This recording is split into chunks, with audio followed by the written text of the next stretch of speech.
What's up, comic book fans? This is Pete from Comic Books Transformed, where we talk about comic book adaptations into movies and streaming shows.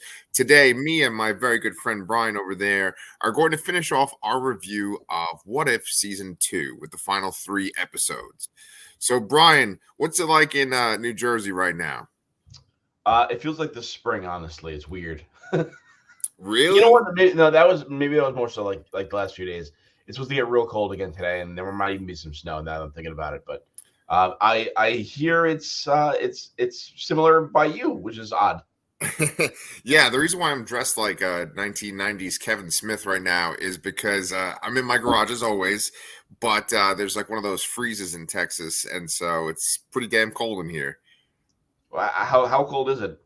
Oh, it's so cold. No, well, it's so cold that in my garage right now, like, are all my wife's plants from outside. We had to bring them in because they would die, and it's probably like it probably feels like at least in the like low teens, and it'll Oh for wow! here. I mean, in New York, that's not a big deal, right? But in You know Texas, that's what? It is like the last like year. It has not really gotten that cold. yeah, oh yeah, global warming and stuff, right? Yeah, the world's ending. Yes, yes, man. Wouldn't there be a great We need episode? Aquaman to stop the ozone from. Man, yeah, see, good job. Yes, yes, Jason Momoa is going to save us all. I wish, right? Um, yeah. So let's talk about something that hopefully we enjoyed more than Aquaman, the Lost Kingdom, right? Yeah. What if the last 3 episodes? So, didn't you think these episodes were kind of weird? These last three? Um. Yes. I think I'm kind of like. I mean, maybe should have been more obvious to me, but I think what's the problems I have with the show is it kind of encapsulates the Marvel formula in 30 minutes, which is like I don't know. There's just too many quips Oh, everywhere. oh yeah. Like everybody is quippy, and I just like for some reason. So I watched all three of these yesterday. Kind of even like last night mostly. I had to rewatch the Hela one like 3 times because I kept falling asleep. Um, but I got like a second win, and I watched the other two, and then I had to finish Hela again this morning because I was like I don't really remember what happened. So Yeah. and that's not saying it was boring. I was just tired. So and but like I'm watching it and like I remembered last night watching the eighth episode with the 1602 episode. I mean, it's very quippy the entire time, but it worked sort of. And I remember like watching Hela doing all these quips and stuff, and it's just like this doesn't seem right. Yeah, I mean, yeah. this is what Marvel does and all that, but it just doesn't work for every single property. That's that's a really good point. I think Hela is a great example because Kate Blanchett does have some lines in Thor Ragnarok that are kind of quippy, but she's pretty menacing in that movie. Yeah, And her quippy lines aren't in every single scene multiple times a scene. That yeah. they're scattered throughout the movie. In this, it's like this condensed thing. It's like this little shot of quippiness. Yeah, it's like they condensed everything about the movie except the quips. The quips are the exact same amount in just a shorter time span. Right, because they're not even like a half hour, right? They're even shorter than a half hour, right? No, they are half an hour. Like these 3 episodes were 31 or 32 minutes each. I With the guess that counts credits the though, credits or too, but yeah, because the credits are like super long for these things. You ever yeah, notice the that? credits are super long. Yeah. Did you notice that like in the last one? I don't know if you like hit like skip intro, but like they did the Marvel thing, but essentially like where all the regular Avengers would be were like the what if variant people. Yep. That I was thought that cool. was pretty cool. Yeah. Yeah. Well, all right. So let's jump into that Hella episode. That So sounds funny. That Hella episode, But so it it's basically like all the Shang-Chi stuff, but Hela is in the place of Shang-Chi.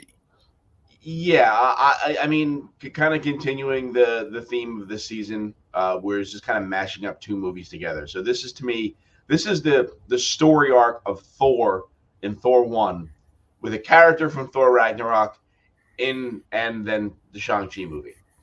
Very well put. Yes, and That reminds me, it's always been funny that uh like Hela's helmet is like the equivalent of Mjolnir. Yeah. And like when she has it, like her like little boost power that she has is that she can like throw daggers. Yes. And I will admit that one of the times that the quips or jokes work is when she goes to do the hair thing, and make the helmet materialize and it doesn't. Right. I did like that. I think sometimes things work, but there's still too many jokes here and there. Yeah. Does Loki have like a sort of Asgard weapon He thing? has his daggers. He has like Okay. the two little daggers there. I mean, um, I think more so Hela can just summon various pointy objects. Right. She uses like some larger blade. Who does she kill in Ragnarok? Hogan. She kills like all the fucking Warriors 3 guys. Yeah, but she like really kills Hogan. Oh Like, it nails him. yeah. That's pretty brutal, right? Well, Hela in this, she has that Thor arc. She's working with Odin. She's had been his ally and like for thousands of years of warfare, but she becomes too ambitious. He then sends her to Earth instead of like I forget he like put her in like a pocket dimension or something in the Hell. Thor. Oh yes, that place. Right, right.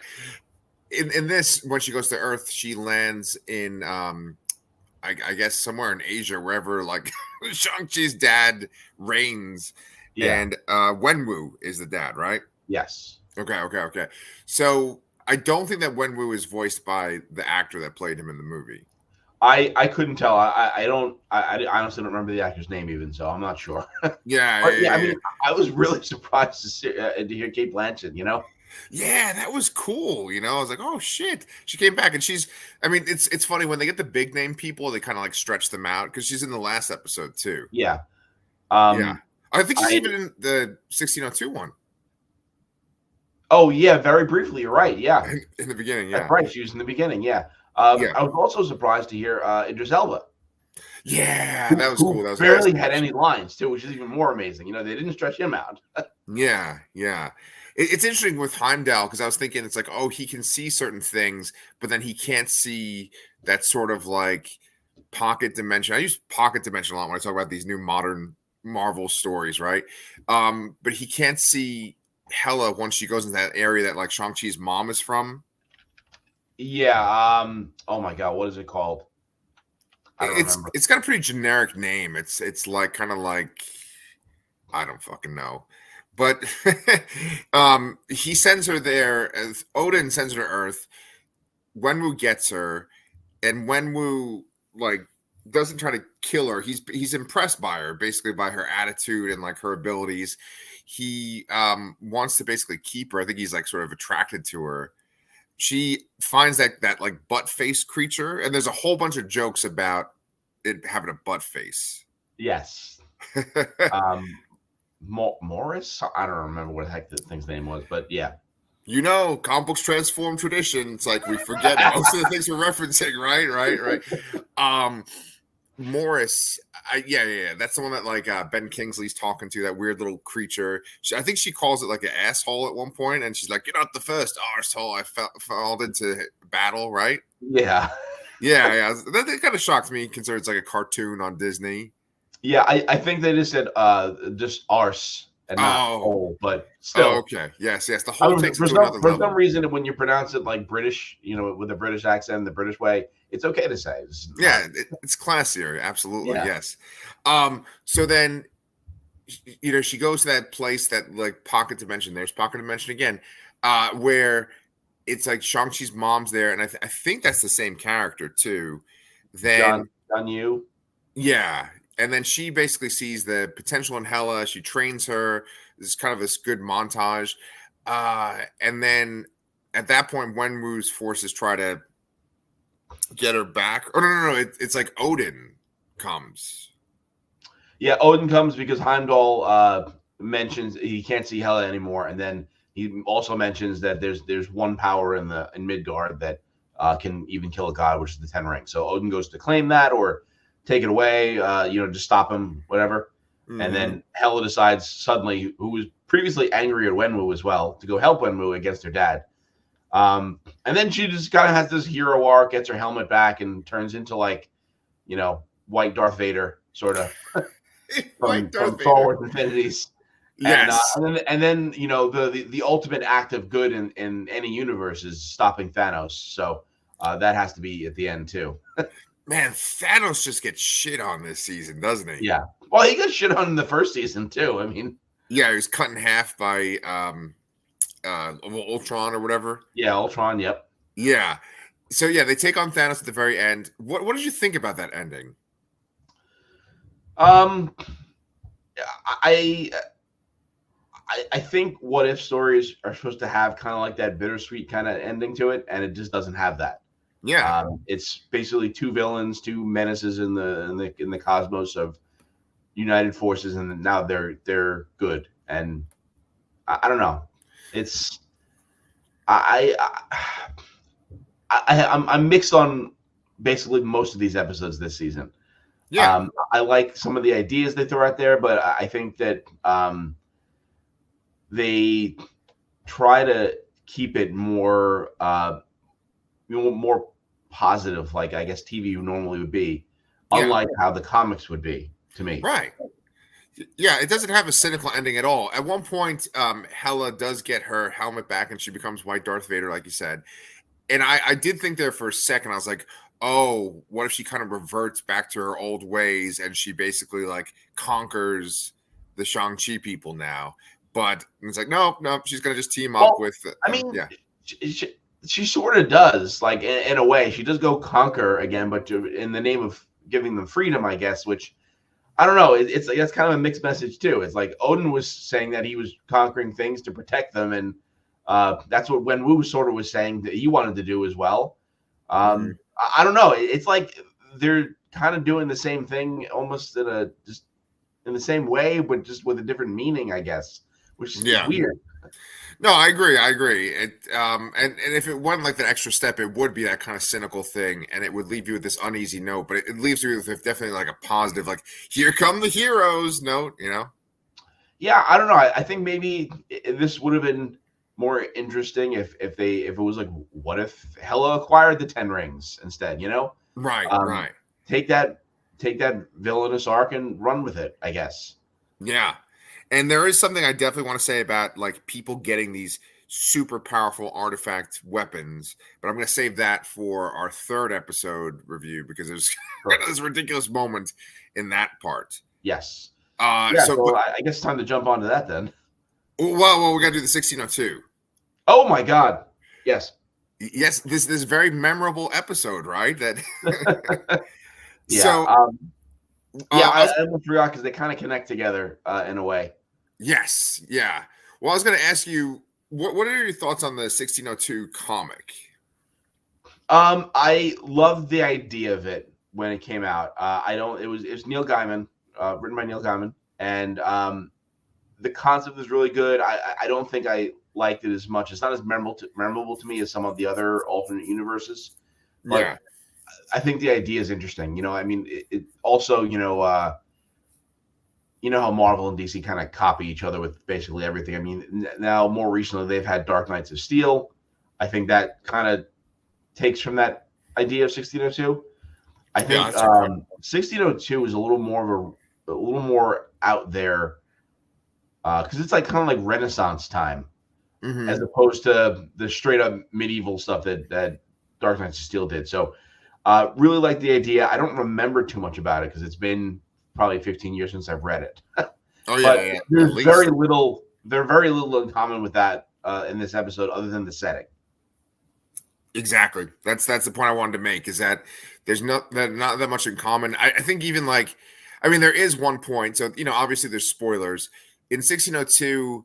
Captain America going back in time is what causes the whole event, and so that's the same thing that happens in this episode too. But like the people that they focus on, the story beats, those are all missing from this episode. Uh, like 1602, the comic, what stood out for me, that's so memorable. I always kind of remember the Andy Kubert art, 'cause I thought the art was very good for it, and the covers are really good and inspired. And then Neil Gaiman has these kind of memorable moments. Like even though the story overall might not be as exciting and memorable, there's always these moments. Like I remember, Magneto is around in there, and Toad kind of betrays him, and then Magneto kills him at one point. I remember when he kills Toad. That's very memorable. Mutants are called Witchbreed in 1602, and I thought that was interesting. Yeah, and there's also like Matt Murdock. Like he's pretty memorable in it. Like he's not Daredevil, but he's got like bandana over his eyes, and that always stood out. Just like how he talks and stuff. And then maybe that's one of the other pitfalls here too, is that we're still solely focusing on the characters in the MCU only. Right. Like everything you mentioned there basically is, with few exceptions, is not here and not in the MCU for the most part. Right. What it is, but I think maybe that's what's missing from some of these episodes here is that wider Marvel universe that that has the X-Men, that has they didn't even use Spider-Man this season at all. Yeah, and he was a significant part of 1602, I think. Yeah, that's a good point. I think but like Doctor Doom, and I mean Doctor Strange is there, and that's good, but you need more. Yeah, and you know what? That brings up a really great point because, okay, so one thing we should kind of give context for is essentially Captain Carter's back there trying to help Thor, who's in charge of England, which is just weird to begin with. And at one point she has to go get the scepter that has the Mind Stone from Thor because he has it for some reason. She goes in his castle and she finds this guy that's in an iron mask, and like you kind of think Doctor Doom for a second, but just because you're looking at a Marvel thing, not because like they would ever do that. Yeah. And then he has that sort of an Iron Man first armor mask, but then it's just Bruce, and it's like, I would have been excited if this was someone different or someone new. You know what I'm saying? Yeah, and they kind of reused the Happy Hogan Hulk as well here. And like for how? Like, does that even make sense? Like, I guess maybe the implication was that actually literally is the Steve from the world that had that party, the Die Hard Christmas party. Maybe, because they did mention something about two worlds kind of being mashed together, which also kind of gave me that kind of like Incursion, Secret Wars kind of vibe too. Mm-hmm. Yeah. I think I mentioned this before that like this season introduced, or it had that one team with the Avengers that had assembled earlier with like T'Chaka and Goliath or whatever, and they had the figure, and that's like how like the toys kind of synced up because they had like a couple of the What If people in that new Lego minifigs set that I've been collecting. And with the Incursion thing, I was like, oh, this is kind of tying into the other stuff. They're kind of giving us little nuggets of it, Yeah. Like the Incursion stuff. I think we're going to see a lot more. That there's probably going to be like green rifts in space in the live action movies in this next phase. Yep. And then so like with the thing, it's just kind of weird because like the Asgardians rule over England. I really loved Loki, like being an actor and being like obsessed with Shakespeare and particularly Iago, which is very fitting for him. Yes. Yeah. But then it was weird that like Thor didn't have Mjolnir. I think he kind of referenced that like Loki was given Mjolnir. Yes, he did. Yeah. Right. And then the weirdest thing for me though was in the very beginning, Hela is the Queen of England. A rift opens up and she goes to get sucked through it, and like Thor doesn't do anything. And I think the reason why he doesn't do anything is because he doesn't have Mjolnir, and it's not like he can fly without it. Yeah, he can't. Yeah, exactly. It was again weird to have Hela there on the throne. Kate Blanchett in the episode for like 5 seconds. I don't know why the Asgardians were ruling. It was kind of weird that they're sort of the villains. Right. And then I think the biggest issue with this episode is kind of how it's resolved. But before I say that, I have to say I really do like Captain Carter. I do kind of like how she's kind of like the the poster child character for Mm-hmm. this series, and I Mm-hmm. do like seeing her, and I do want to see more of her. Yeah. But and I kind of enjoyed the episode, sort of, Mm-hmm. until the very end of it, Mm-hmm. because they find out that it's the Steve Rogers that she's been kind of flirting with the entire episode is the one that caused all the problems. So she explained this problem to him. Steve knows he's the problem, and he just goes along with whatever like heist plan and whatever to fix the problem that he knows he is. That is a Like, really good point. what? I didn't even think of that. Why did you need to go through all of this? I guess, yeah, like does the device itself sends him home, doesn't it? I guess so. Maybe they didn't have the device, but just the fact that he was kind of keeping this all to himself. Yeah. Or I mean, I guess you could say he didn't know. I don't. But it seems like he does because when they realize it, he starts explaining that he hit the time stone off of Thanos' gauntlet. Yeah. And he got sent back. Yeah, I think maybe it's possible that he doesn't make the connection that his presence is what's causing the problem. And then it's also possible that like he was needing the stone for Tony's device to send him back, and so I guess like maybe he didn't reveal the truth because he thought that like his allies might turn on him or something. I guess. I don't know. It's a lot of like explaining for something, but you're right. It is kind of weird. I think what works best for this episode, what gives it its charm, is his group of Avengers that he has together, and like the fact that they're kind of going up against other Avengers. So in a way, it's almost like Civil War too, like in 1602. I did think that, yes. Yeah, And we were asking for that. We were asking to see Peggy Carter in a Civil War thing, and that's kind of did it, but not really. yeah. We got our Peggy War, Civil War. I just said Peggy War. Granted, it is like 7 something in the morning here, but Yeah. like, the stuff with like Ant-Man making jokes and stuff, and then like just like everyone that's on that team, even some of the Hulk moments are kind of funny too. Yeah. I really love that stuff. Yeah. In this scenario, the quips work better, I think. Right. Maybe still too many, but still, like it worked here better than it did in the Hela episode. You know what it is? It's because this episode has like a lot more characters, so it's like they all kind of get like, I don't know, 4 quips each. Whereas when you focus solely on one character, it's like, oh, they get 25 quips in an episode. Yeah. So Captain Carter succeeds, and Britain is restored to its regular history. But then the Sorcerer Supreme, the Strange Supreme, whatever the fuck he's called, shows up, and they're like buddy by that last episode, right?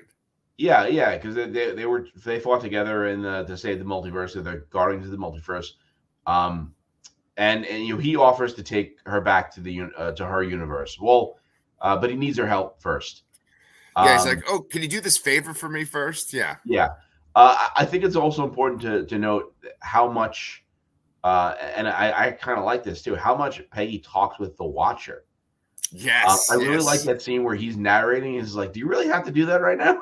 Right. I like that. I kind of like that, and I also really, in terms of Peggy's character, I enjoyed that. He's like, the Watcher is like, I can take you home now if you want, and he's like, no, I want to stay and fix this. I like that about her character. So anyway, to bridge the episodes, Strange Supreme recruits Peggy to fight essentially Kaori from a few episodes ago. Yeah. Because he's doing some shady shit. Yes.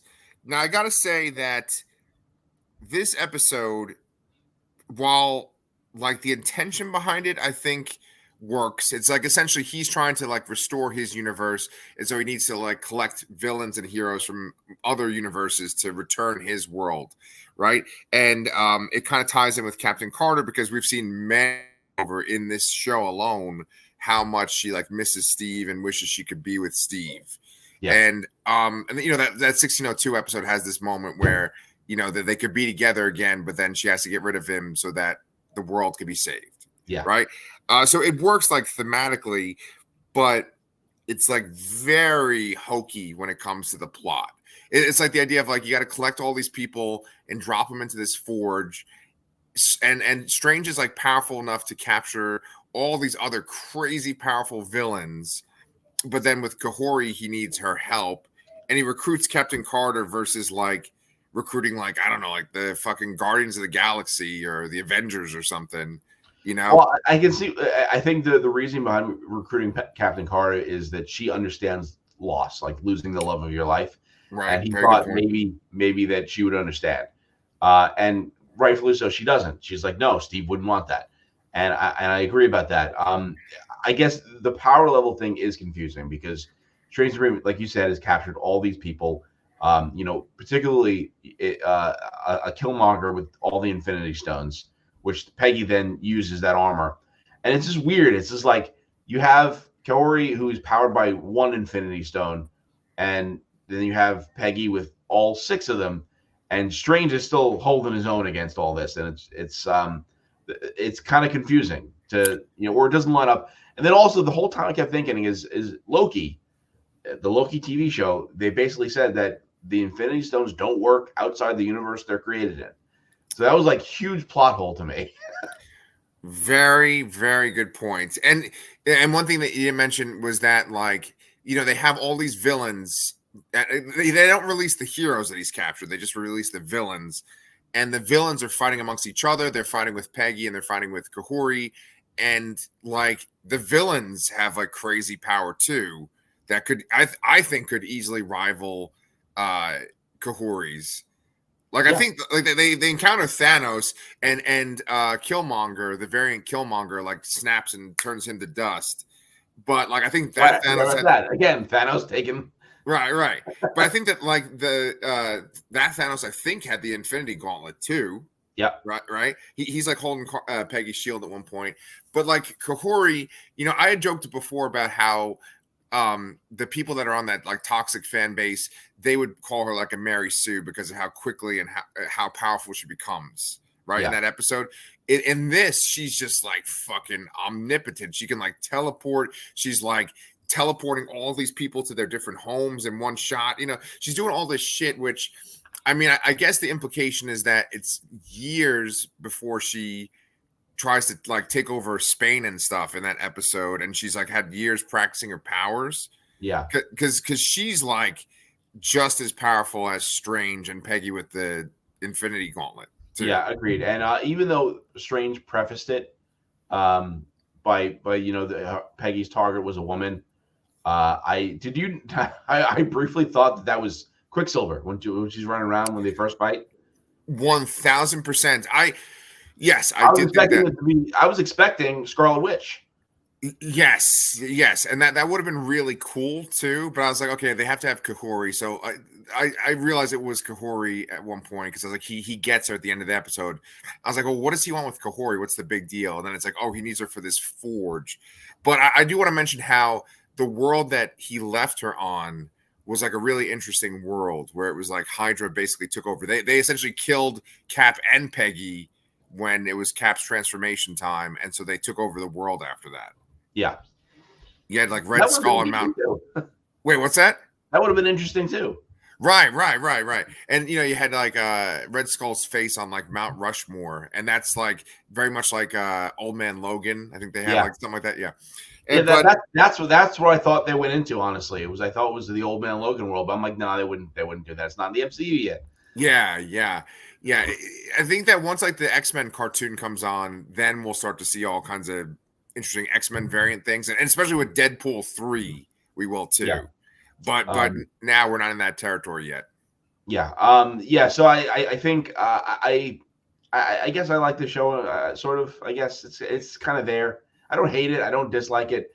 I definitely think overall they need to expand the roster, and maybe consider giving Peggy Carter her own show. Yeah. And I do wonder, because I know last week you kind of told me that like, well, it's not that that's the only Peggy Carter, but I almost do feel like they're implying that is the Peggy Carter that's in Multiverse of Madness. I hope it's not. Yeah, because she dies pretty unceremoniously, right? Yeah. I mean, she's way more capable in all these episodes than she was in that episode in that movie. So I really hope it's not the same one. Yeah. Well, speaking of which, it was kind of cool too. I really love the fact I could see that you were like kind of wrapping it up because I told you we had a half hour. I appreciate that. But I wanted to make two more points before we ended it. One was that it was cool that they referenced Wanda from the zombies episode, Yes. and so there's this whole sequence where they're fighting zombie Wanda. I thought that was really cool. And then of course the very last shot. What'd you think of that? Yeah, I mean, to me, it's the Yggdrasil tree with that we saw at the end of Loki that Loki is now in the middle of that's controlling the multiverse. So that was very interesting to me. I'm very curious that they will have a third season and involve that. I wouldn't mind if this, if there was like they turn What If into like a Peggy Carter Exiles sort of thing. Like that's kind of Oh, like something that I would be really interested in, I think. yeah, that would be so good. That maybe they might do that actually. Yeah, because it kind of fits the mold of needing to sort of fix things and have more of a happy ending. Yeah, And I think it makes it work. The concept worked a little better. yeah, So yeah, it could be pretty cool. yeah. That's man. I didn't even think of that. That would be awesome. I don't know. I think that like the show was fun. It's definitely for me. We didn't do our ranking of like ranking it compared to other MCU shows, and we didn't rank the episodes for the season either, which is okay. I gave us a real small window to record, but I would place it higher than a good majority of the last crop of shows that we reviewed. Yeah, fair enough. It's just like a fun thing, and it gets to like bring back people that we've loved from the movies and other things too. Yeah, yeah. I mean, the credits alone on the 1602 episode were insane. Like all the names, he's like, holy shit, this is like everybody except Iron Man, Black Widow, and Captain America. Yeah, those three never come back. They're just too cool, man. Yeah. Yeah, yeah. Cool, man. Well, that was our short review, and I appreciate you helping me keep it brief. But I had a lot of fun. You had some great points. And so now Brian and we still have Echo coming up, Yep. We right? have Echo coming up, and we also have we're gonna continue our Tomorrowverse reviews. And I don't know. I Yes. mean, Crisis on Infinite Earth just came out, or is coming out very soon. I don't know if we're gonna continue on the path and to end with that, or just do that because it's relevant. We'll figure that out. We will. We will. I kind of feel like doing all of them because I was really enjoying all of them. Yeah, no, no. I want to do all of them, but I don't know if we should like jump ahead to Crisis. Or if we should kind of continue on the order they were released. Yeah. We'll figure it out. But Yep. yeah. So anyway, if you guys liked What If, let us know in the comments. Make sure that you like and subscribe. And Brian and I will see you guys.